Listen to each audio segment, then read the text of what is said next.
Hey everyone, welcome back for another deep dive. Today we're going to be looking at the world of neurodivergent coaching. Oh, interesting. Yeah, we've got this article here. It's called Coaching Grift and Capitalism's Commodification of Neurodivergence, a call for matristic spaces and systemic change. Wow, that's a mouthful. It is, right? And, when I first saw the title, I was like, coaching? What's so controversial about that? Right. It seems harmless enough. Yeah, but Dr. Jaime Hoerricks, who wrote the article, she makes some really interesting points. Kind of makes you wonder about, where's the line between actually helping people and maybe taking advantage. Yeah, I can see how that could be an issue. So we're going to be looking at all of that. And there's also this idea of matristic spaces, which Futuristic spaces. I know sounds kind of strange at first, but it's actually a super fascinating concept. And be prepared to be maybe a little surprised, because we might just uncover that a lot of those expensive coaching tools that are out there, Yeah. you can actually get them for free. Oh, really? No, that would be a game changer. Right. So it sounds like this all ties back to how capitalism, just loves to put a price tag on everything. Exactly. Dr. Hoerricks, she argues that instead of seeing neurodiversity as just, a natural part of being human, it gets turned into like a problem that needs fixing. Right, like something's wrong with you. Yeah.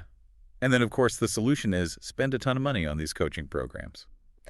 And because this whole coaching industry is kind of like the Wild West, Yeah. there's not a lot of regulation. So basically anyone can say, hey, I'm a coach.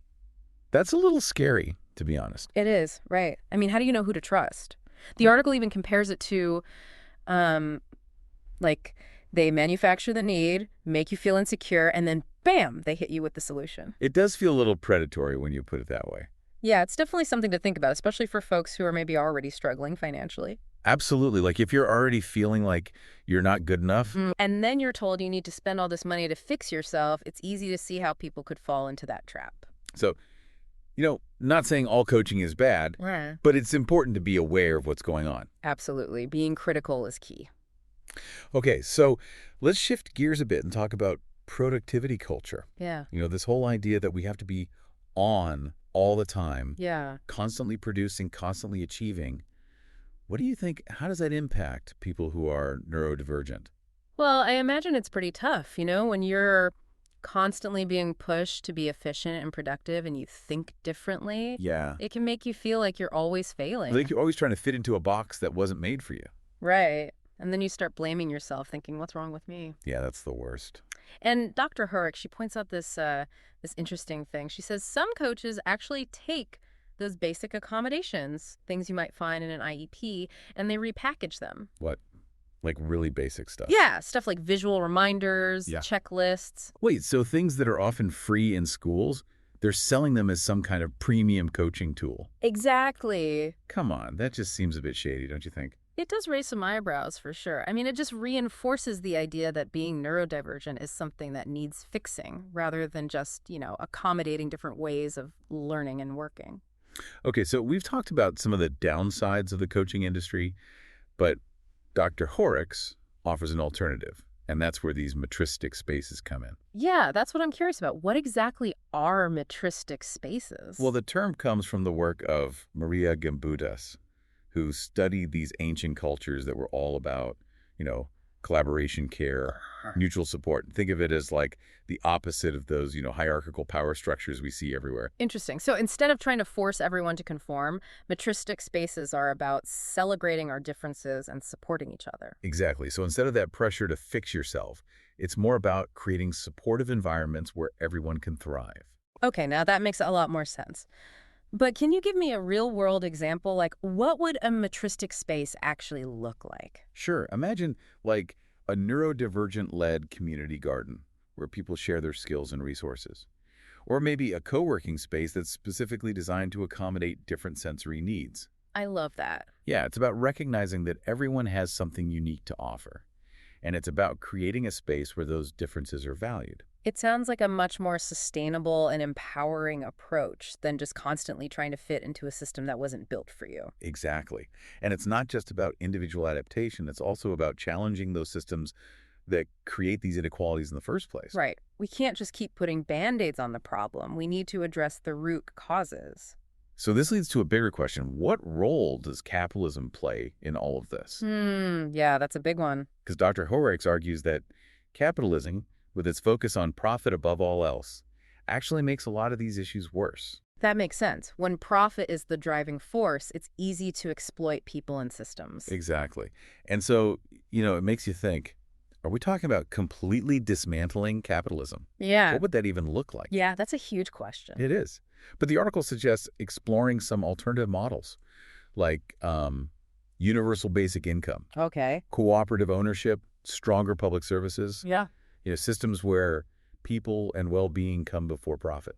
So it's not just about tweaking the current system, it's about creating something entirely different. Yeah, something that really values human diversity and fosters genuine equity. Wow, this deep dive is really making me rethink some things. Me too. It's not about having all the answers, but about asking the right questions. That's so true. So what can our listeners actually do to, help build these matristic spaces or work towards those alternative systems? That's a great question, and it's something we'll dive into even deeper in the next part of our deep dive, so stay tuned for that. So, we've been talking about exploitation in the coaching industry and this idea of matristic spaces as a possible alternative. Yeah. But I bet you're wondering, okay, what can I actually do? Yeah, exactly. Yeah. I'm all for dismantling capitalism and building those matristic spaces, but how? What can I do in my everyday life? Well, I think the first step is really looking at ourselves Oh, okay. and our own biases. We all have them. Right. And sometimes they're so deep down we don't even realize they're there. That's true. So it's about taking some time to think okay, am I seeing neurodiversity as a problem to be fixed? Or is it just, a natural part of being human? So step one is kind of looking inward. Yeah. Okay, got it. And challenging those internalized beliefs. And then once we've kind of done that inner work, what are some things we can actually do out in the world? Well, there might already be matristic spaces in your community. Oh, really? Yeah. Yeah. Things like peer support groups, organizations advocating for, neurodivergent rights, accessibility, all that good stuff. Yeah, yeah. Even think about those mutual aid networks. Oh, yeah, yeah. That popped up during the pandemic. Those were amazing. They were so powerful, people just coming together, supporting each other outside of those traditional systems, right? It really shows you what's possible when people just help each other out. Yeah. And it makes me think, are there online spaces, too, that kind of embody that matristic spirit? Oh, absolutely. Online communities can be incredible, Yeah. connecting people across the globe, Right. sharing information, experiences, and it's accessible to pretty much anyone with, internet access, so that's fantastic. Okay, so supporting existing initiatives is one way to go, but what about, that big goal of dismantling capitalism? I know it sounds huge, It does. but are there, smaller things we can do every day that kind of align with that? Yeah, for sure.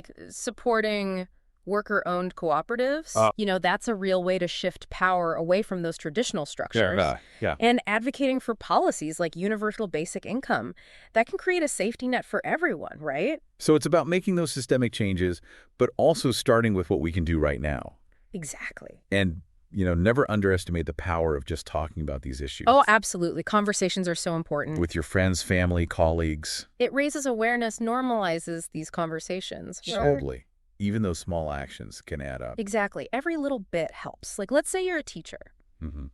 You can make sure your classroom is welcoming to all learners. Yeah. Or if you're an employer, think about making your workplace more accessible. Right. It's about recognizing that we all have a part to play. Yeah, exactly. And I think it's important to remember, this isn't about helping neurodivergent people out of charity or pity. Right.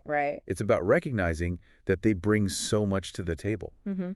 Their perspectives, their experiences, they make society richer. Absolutely. It's not about fixing them. Yeah. It's about celebrating them. Think about all the innovation, the creativity. When we embrace different ways of thinking, we need those neurodivergent voices, not just as recipients of change, but as the leaders. I love that. Not just at the table, but leading the conversation. Yeah. It really highlights how, dismantling those systems isn't just about being nice. It's about justice. Yeah, it's about recognizing that our liberation is interconnected, Oh, that's a good point.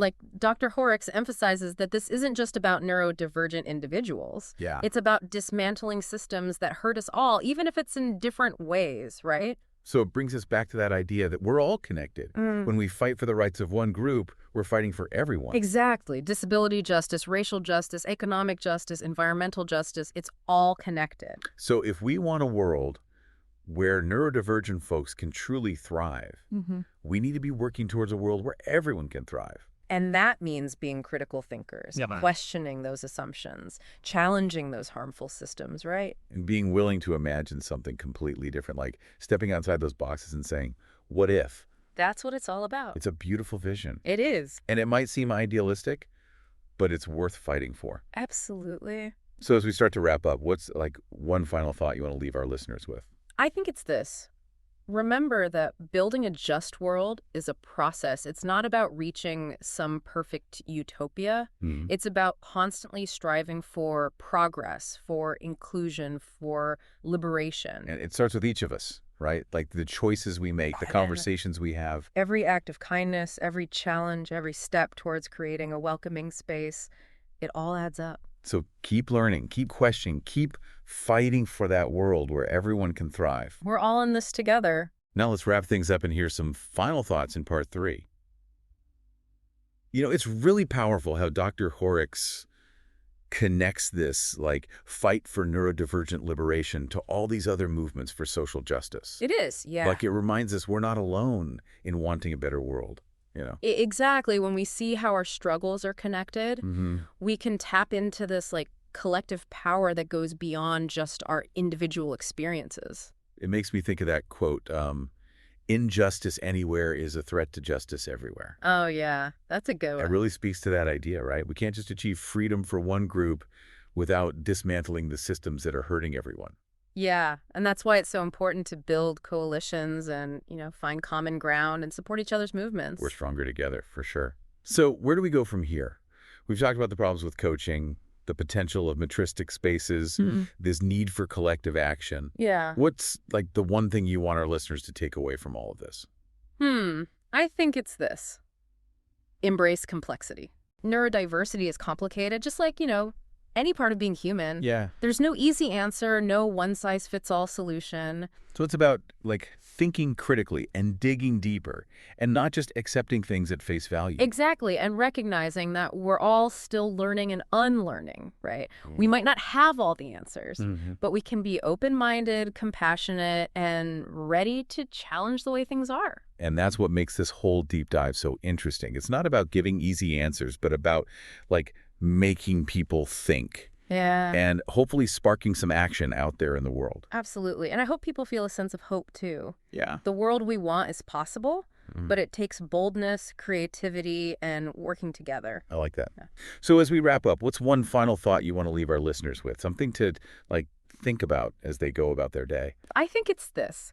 We have the power to ask different questions. Okay. Instead of asking, how can I fix myself to fit in? What if we ask, how can we change the world to fit everyone? That's a really powerful shift in thinking. It is, right? It moves us away from blaming ourselves and towards collective responsibility and action. It reminds us that we can actually shape the world around us. And it's a world worth fighting for, a world we can create together if we embrace that power and work towards a future where everyone can thrive. Thank you so much for joining us on this deep dive. Until next time, keep exploring, keep questioning, and keep diving deep.